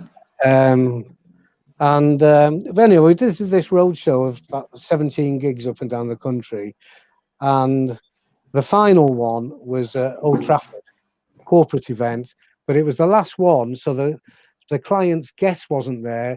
It was all the directors of Firestone Tires, the promotional girls, and I don't know, the caterers and everybody else. And the managing director of Firestone Tires said to Gary and I, "Can you just do 10-15 minutes for everybody?" And Gary Middleton didn't do 10 minutes. He did about 20 minutes of the most pure magic that you'll ever see in your life. It nearly brought tears to my eyes. And I'm thinking to myself, I've got to go on after him. And it was fantastic. That's all I can say. And he got polite applause. And then the managing director said to me, "Go on, Harry, it's your turn now." And I'm thinking, what am I going to do? And what I did 10-minute presentation of a brainwave deck using your bog standard invisible deck presentation. I think the card was the 7 of hearts. And when I revealed, I said to the promotional girl I said, "What card did you choose?" And she said the 7 of hearts. And I've gone like that. And the 7 of hearts was there. It was fantastic. The managing director of Firestone Tires turned to Gary Middleton and pointed and said, "Gary, son, watch and learn from the master."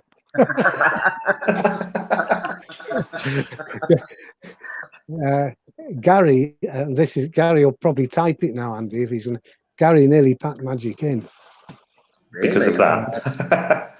Yeah. So, but happy days, Gary, and thank you very much indeed. Hey. And also Gary's wedding.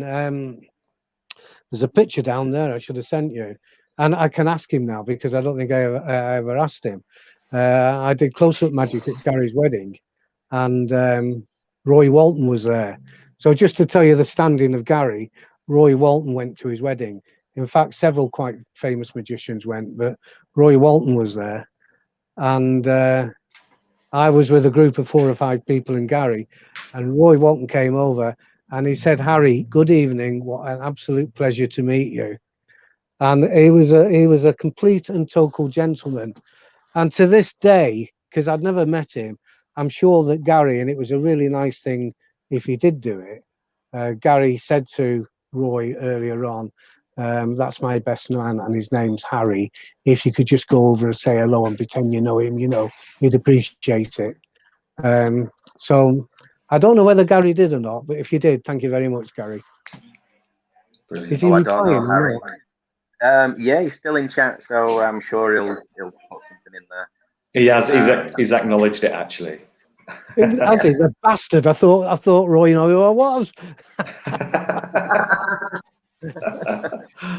Hey, Gary. Oh. Hey. So yeah. So any other tips and things like that that you can give to some of the up and coming magicians? So you've nobody online and you've no questions to ask. No, we've got lots. Yeah, we know we've got lots of questions. You just want me to fill in. No. I can ask you one of the questions. One sec. We've had a couple of questions about what mentalism effects you'd do. Thought transmitter. Thought transmitter. John Cornelius's thought transmitter. Yeah. See, yeah. I mean, there's dozens out there. It doesn't matter what you do. Is a center tear or, but I've several stories with the thought transmitter. Harry, just look at the screen just now. That's from Gary. I did not tell Roy. Did it really? Oh, Gary, you've made my day. Oh, fantastic! Did you genuinely not know? Did I not? Did you genuinely? No. I'd never met him before. I knew all about him, etc. Obviously, everybody in the world does. But he came over and said, "Harry, what a pleasure to him." I don't know. He might have had one of my wallets. Who can tell? I don't know. Could have had corporate close up 1 and 2. You never know. Magic under fire, all that sort of thing. I hope not, because he certainly wanted to come over and said, "How are you, Harry?" Yeah, a very quick story about the thought transmitter. And when I tell the story, it's not as funny as what actually happened, but I'm going to tell it anyway, because it was. I was booked to do an event wherever it was tomorrow, the day after I got this phone call, and I got a phone call from a family member of the. It was a 25th wedding anniversary, and the one of the family members, I can't remember who it was, they phoned me up and they said, "You're doing 25th wedding anniversary tomorrow." I think it was sister. It's my sister's 25th wedding anniversary. Well, she doesn't know, but her daughter's flying in from Australia to surprise her. And if you can make her appear, that would be fantastic. So I had a look at my thumb tip and I thought, well, I've not got much chance of that. So I said, well, I said I can do something, but I mean, it's very short notice. Anyhow, what I did, I've arrived at the event. I've got a good idea of what I'm going to do. And at the beginning of the event, I got called out somewhere, and her daughter and what they didn't know, her boyfriend had flown over as well. Her boyfriend was from New Zealand. Her daughter was from Australia. And the mother and father, whose 25th wedding anniversary it is, are in the room with all the other guests having a fantastic time. And I've got to produce the daughter and her boyfriend as a surprise for the 25th wedding anniversary. So what I did, I set the table up to do some close-up magic, where behind the table there was two curtains that came together like that. And they were, and I had the daughter and her boyfriend behind the two curtains, with the mother and father with the back to the two curtains. So I got my thought transmitter. I haven't got one here, it doesn't matter. I got my thought transmitter, and I've said, what I'd like you to do, it's a very special occasion. It's your 25th wedding anniversary. I'd like you to just write down the name of somebody that you would really like to be here and you're missing very much, but they're not here. You see, now the daughter's name was Sally. Anyway, she does it, and I peeked, put it down, and I thought, who the bloody hell's Maureen? She'd written Maureen. And it was such a shock. I actually said, I don't swear when I'm working, I'm very professional. I actually said, who the bloody hell's Maureen? And the mother then dived in a handbag, pulled a photograph out, and it was a photograph of her mother, Maureen, who died last year. So I've still got the mother and her boyfriend, the daughter and her boyfriend stuck behind these curtains. So it's on the very odd occasion. I actually repeated the trick and asked her, "Who's your second bestest person that you're missing?" You know. And then the You just curtains didn't. it went down very well, but I've forgotten what the question was now. What mentalism did you do? But you answered it. It's the thought transmitter. Yeah, And you and have got lots of I also have Craig Fuseli's dice as mental well. diet. Yeah, but I have the proper one. Yeah. Not the molded one. Yeah. It's a bit of a thing, you know, because I mean, if you're doing sort of semi-comedy close-up magic, can you introduce mentalism or not? And the answer is probably yes. You know. Yeah. So yeah. So Andy, I'm thinking we should get the Wheel of Misfortune now. Well, yeah. So Harry, we ask all our guests. We're going to spin this. Yeah. And then you have to do what it is. So, are you ready? Can I say no? You can say no. What is it? Tell us another story. Story. Well, so, do you have a favourite story? Do you have one that you have one that stands out above all others? In how long have you been in magic now, Harry? A long time. Well, that's another thing. When you're working, people say, "How long have you been doing magic?" And I'll say, "Do you mean all my life?" And they say yes, and I say no, not yet.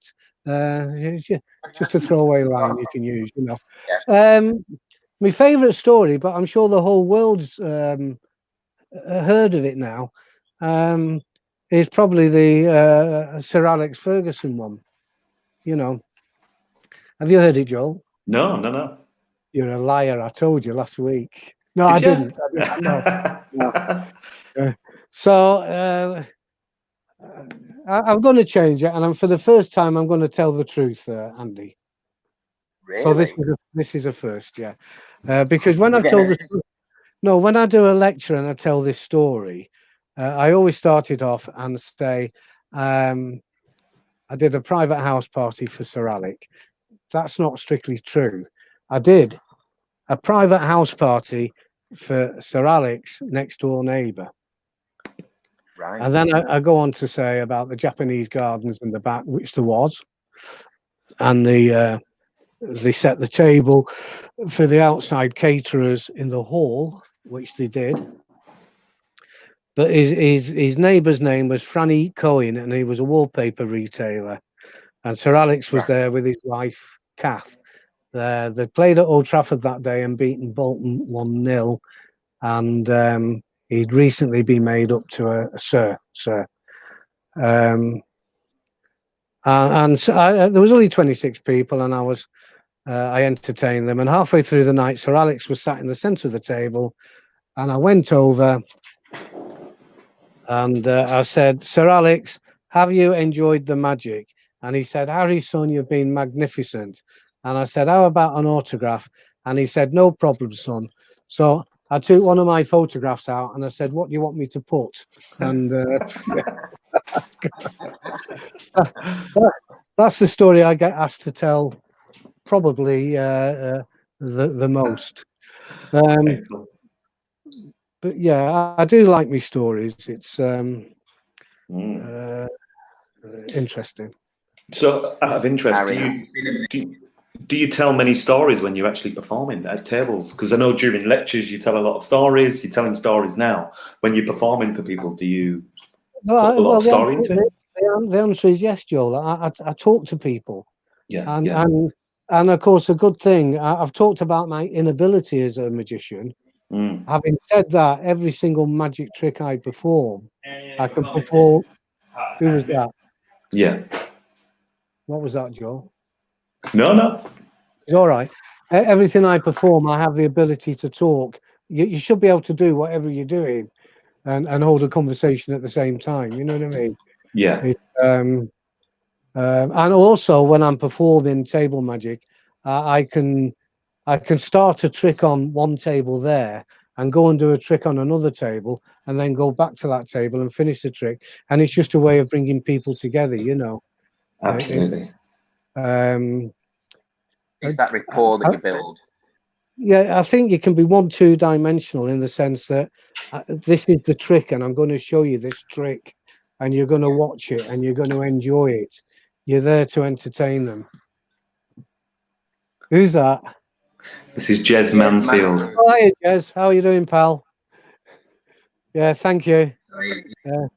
For hours, he goes back to his magic roots. Keep putting the posts on. I'm with the pipe and all that. I'm enjoying it. Yeah, it's yes, you should be able to talk to people about all sorts of different things and perform the magic and know when to back off as well. I think I certainly know when to back off. I think Martin Alcock at the beginning said, "How long do you spend at a table?"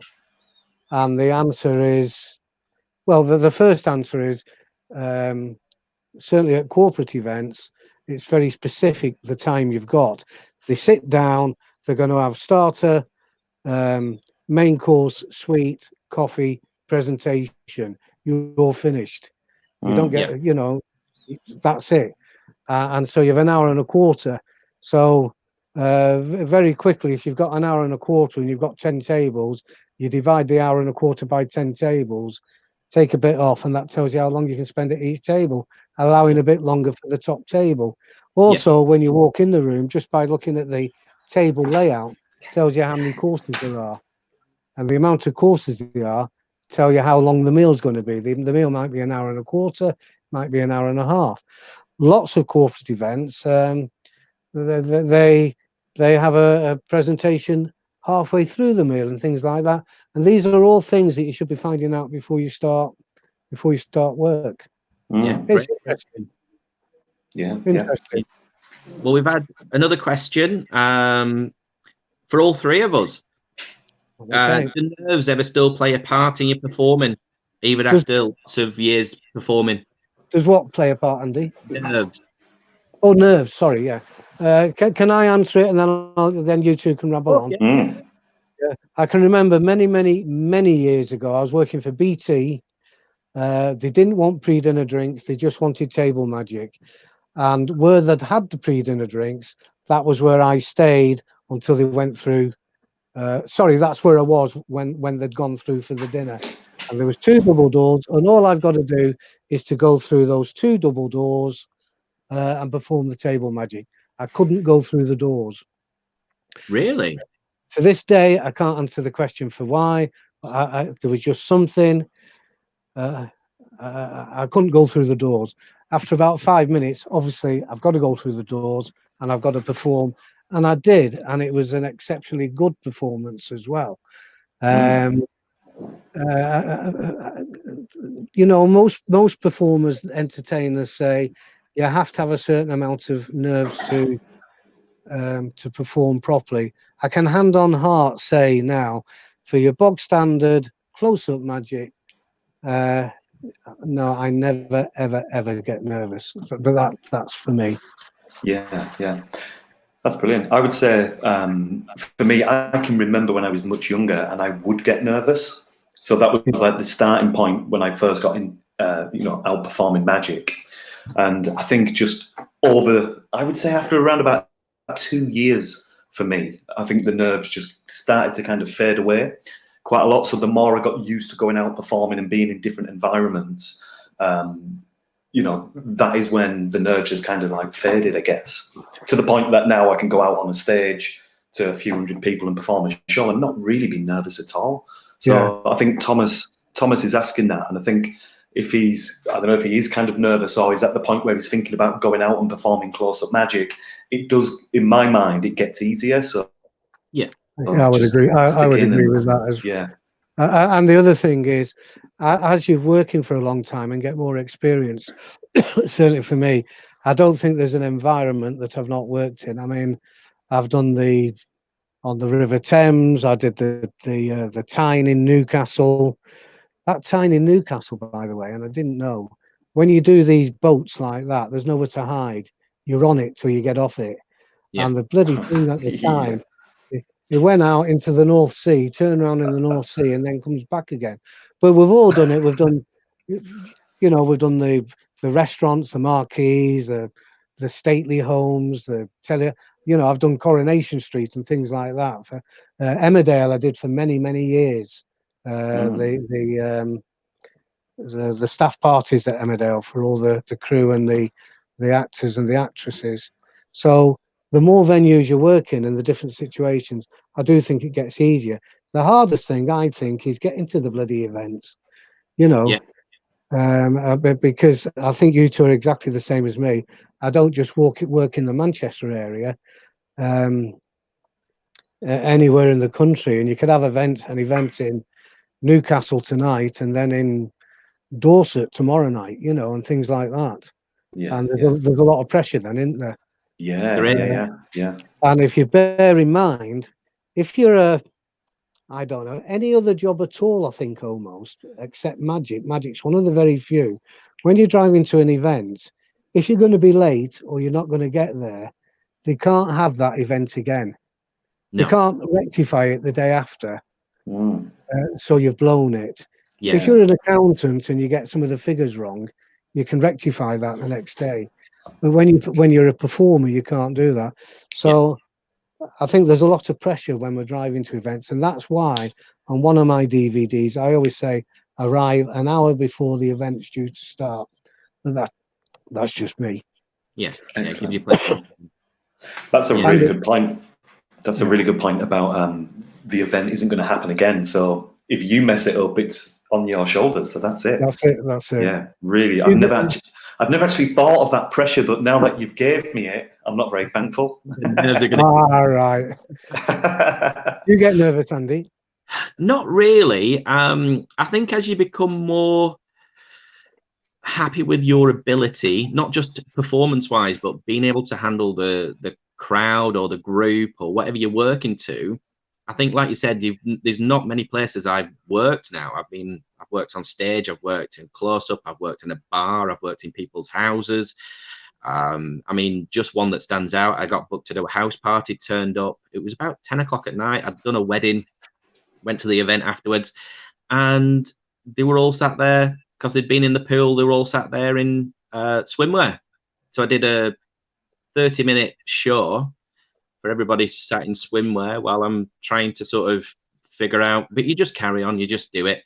And I think when you're happy with your ability and you've got that knowledge that I've got a 10-minute act to do there and I've got the 20-minute act and I can do this, how many times have you turned up to a close-up event and they said, can you do a spot for everybody at the end? Oh, yeah. Yeah.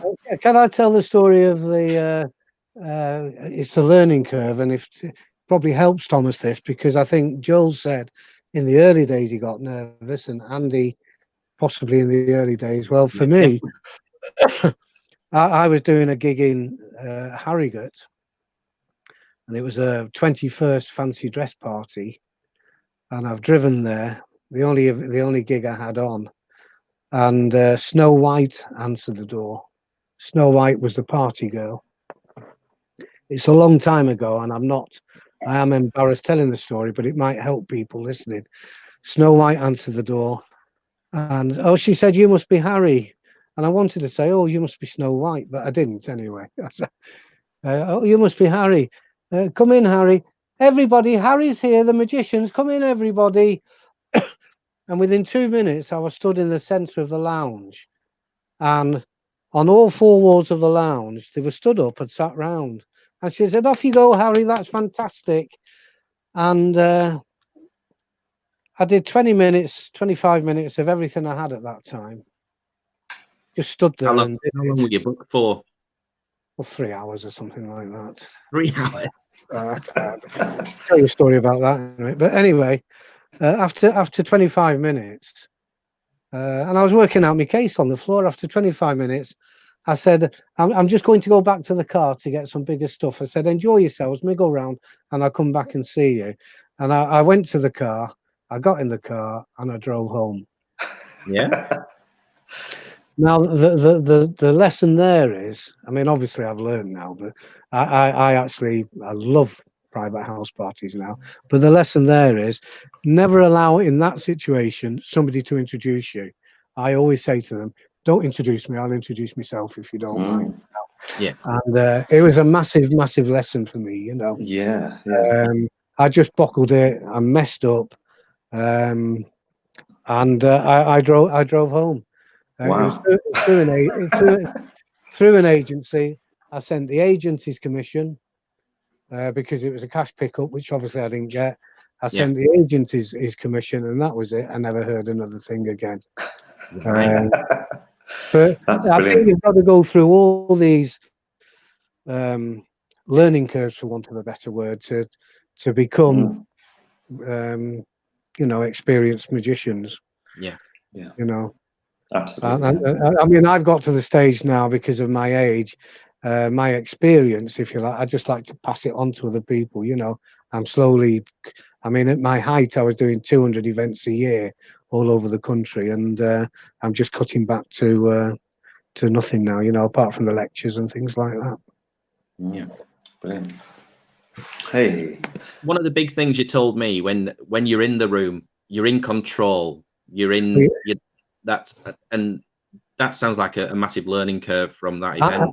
Andy, I've walked in hotels, not changed, not suited up. I've walked in hotels and I've seen people point and say, oh, the magician's here. And they don't know who I am and I don't know who they are. Yeah. And that's because we change hats. And we, you know, you've heard me talk about it, bossing it and taking control. Because when I'm doing a gig, I am the boss. Yeah. I'm in control. I'm the boss. It's only for that period of the event. As soon as the event's finished and you walk out, I'm just this bluthering old idiot. You know what I mean? But you've got to know the rules, Andy. You have got to know the rules. So there you go. So, yeah. Hey. Is that it, fellas? Because it's. Well, Harry, I'm going to be honest. I mean, it's flown. We've done nearly 2 hours. I can't believe that. Yeah. Nearly 2 hours. 2 hours. Yeah. You've imparted some fabulous advice, told us some wonderful stories. Yeah. Answered a whole load of amazing questions as well. Yeah, it's been amazing. I think you even answered questions before people were going to answer the questions. Oh, ask the questions. You know. Yeah. Well, there's one coming up now. No, there's not. Hey, thank you very much. Thanks to everybody who asked questions as well. Yeah. Thank you very much, Harry. Thank you, everybody that's either listened or watched or whatever it is. I've got one more question, and it's only a quick one. It's a quick question. What is, well, at the moment during lockdown, I'm starting to read a lot more magic. So what is your favourite book? Oh, dear me. Magic book or favourite book? Magic book. My favourite magic book of all time was Pat Page's Big Book of Magic. All right, okay. He got kicked out of the magic circle because of it. Right. And you won't remember, you two, some of the people, if they're listening, might do. In those days, there was a book club. It was a big thing, a book club for all sorts of books. And Pat Page did a deal where the book club took the Big Book of Magic on. And so it was sold to the general public as well as the magic fraternity. And because of that, he got kicked out of the magic circle. He got reinstated much later on as well. But as a reference book, it was a fabulous, fabulous book. Excellent. So look it up, Pat Page. Yeah, I will. I'm going to check it out. Thank you. That's brilliant. Have you got one, Joel? What's your favourite? At the moment, I'm back to reading this. Dunninger's Complete Encyclopedia of Magic. Oh, very good. Yeah, it's great. It's just there are literally 3 or 4 tricks on every double page spread, and it's crammed with like amazing things. I mean, there's a lot of pages in this. We're looking at 300 plus pages, so we're looking at what 900 tricks. My word. Yeah. Yeah. I was surprised, and we're not going to get into it now. It's just interesting.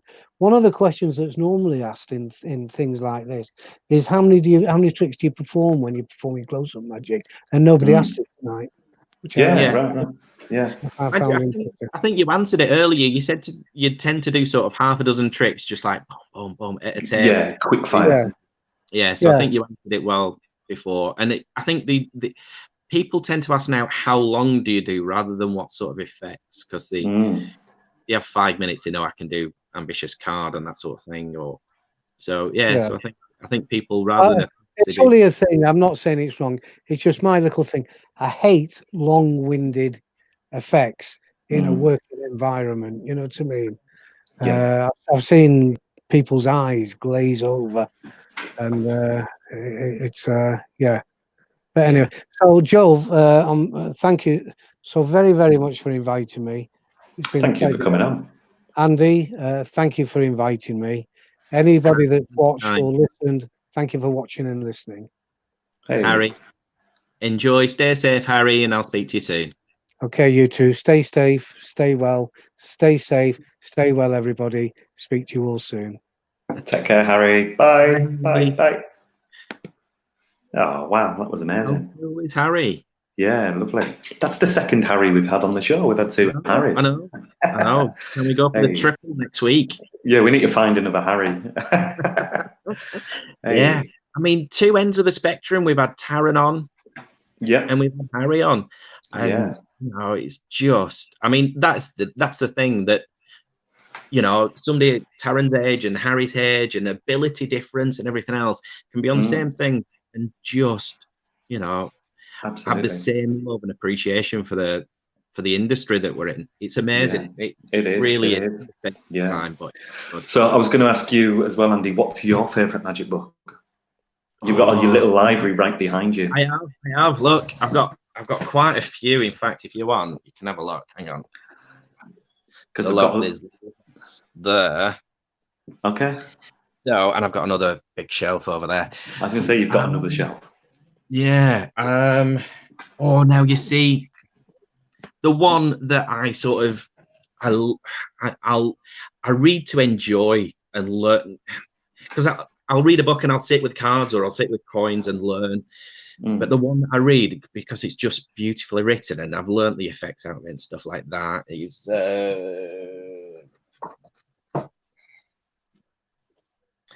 Guy Hollingsworth. Oh wow! Oh, that's Drawing Room Deceptions. Oh, it's wow. Beautiful. And if you ever see Guy perform, just. There's a lot of very technical stuff in that book. Like there is a technical book.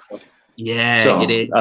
I've got next week's challenge is with that book. If that's your favourite book, this is my favourite book. Swap with it. Say that again. How many flies I can swap with it? No, the challenge is pick one trick out of it that you don't already perform. Oh, right, okay. And perform that on next week's show. But we've got to do it live. Live? Maybe. We can change that. We'll see. Maybe recorded. Maybe pre-recorded. Can I change books? Yeah. I've got a self-working card trick book. Yeah, Cal Full self-working card tricks comes out. Yeah, can I do that? Yeah. So cool. I think we could close it off right there. Brill. Right. Well, that's my challenge then this weekend. So that's your challenge. Yeah. Well, thanks ever so much for everybody tuning in. It's been a pleasure. Thanks for all the questions. We've got lots more things coming up next week. We've got another guest as well, so that should be fun. We've got a really good guest. We'll keep it as a bit of a surprise for people. Yeah, why but not? We'll start guest lined up. Things. Yeah. If you do want to challenge us like Taran did, send in a video. We'll play your video. We'll get you on as well, and hopefully we can learn it and do it some justice. So please like, share, invite other fellow magicians in, because it's only as good as what you make it, really. So we enjoy doing this, and the more that you get involved, the more that we'll do whatever you want us to do, really. I mean, if you want the pink wig back next week, let me know. It will go back on. I think you should put it on now. Just for everybody. I mean, it is past watershed, isn't it? Just about. Next week we've got Laura London next week as a special guest. You've got to stick that on. Oh yeah. I mean, if we had Laura London on and me, I mean, would you be able to tell the difference? No, not really. No. No. Apart from the lippy, she's fabulous lippy, doesn't she? So, yeah. Hey, thanks everybody else who asked questions as well. We appreciate it. Thank you very much. This will be up as well. So if you've missed the beginning part of it, it'll be up on our Facebook, so you can keep an eye on it there and rewatch it at your own leisure, because I know it's 2 hours. So yeah, thanks It's ever a so long much. time. And thanks to Matt Wright for jumping in as a last minute. Yeah. Yes, Matt. Fabulous as always. Oh, So we might actually, we'll message him. We might try and get him on so he can actually get on and we can see what he can get him to perform some stuff, because his Fizzum act was beautiful. It was just amazing. Absolutely. Did you see his Fizzum act?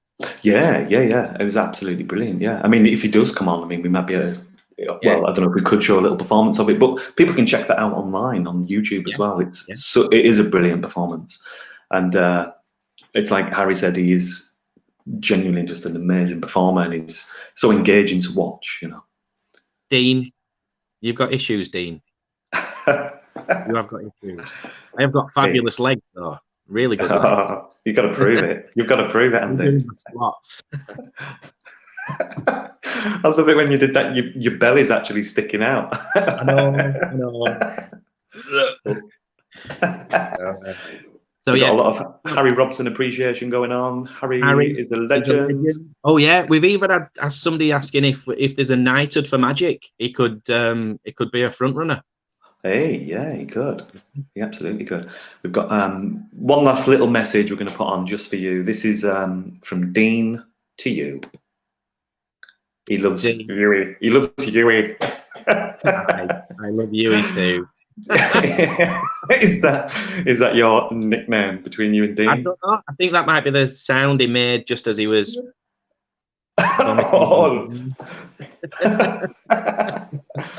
Hey. So, right. I think Taran should have the last word. He's not wrong. Taran should have the last word. Lockdown is controlling everyone. It is. I don't know what you mean, Taran. Right. Joel, let's go. See you next week. See you next week, Andy. Enjoy. Stay magical. Keep that wig on. See you later. Bye.